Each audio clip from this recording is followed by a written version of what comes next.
Hujambo msikilizaji, karibu katika makala historia ya kombe la dunia. Jina langu ni Hassan Mangale.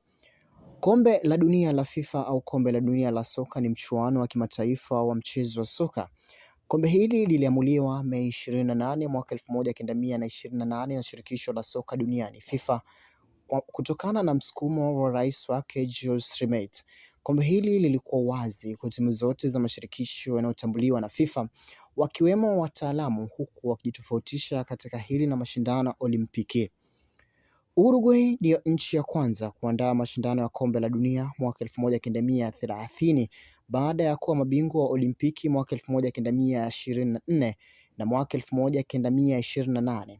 Kombe la kwanza la dunia lilikuwa na washiriki 13 pekee, ambapo Uruguay waliibuka washindi katika mashindano hayo.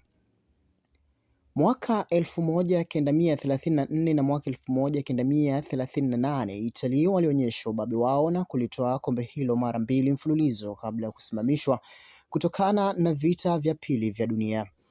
Kombe hilo lilirudi tena mwaka 1950 ambapo Uruguay walibeba tena kwa mara ya pili. Hizi hapa ni nchi ambazo zimewahi kuchukua kombe la dunia kuanzia mwaka 1930 hadi mwaka 2022.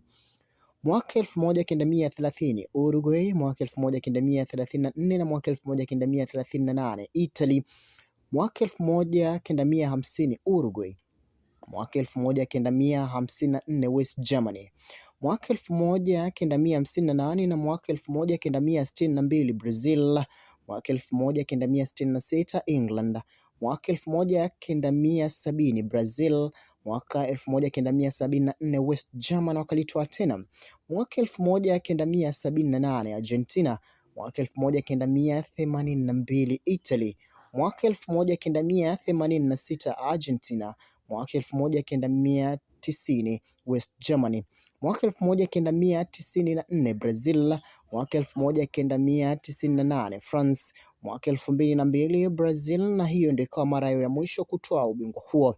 Mwaka 2006 Italy, mwaka 2010 Uhispania, mwaka 2014 Germany, mwaka 2018 France na mwaka 2022 Argentina.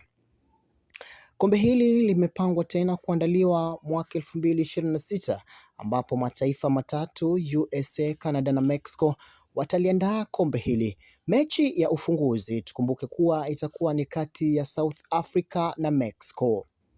Tupatane dimbani. Nimekuwa wako Hassan Mangale.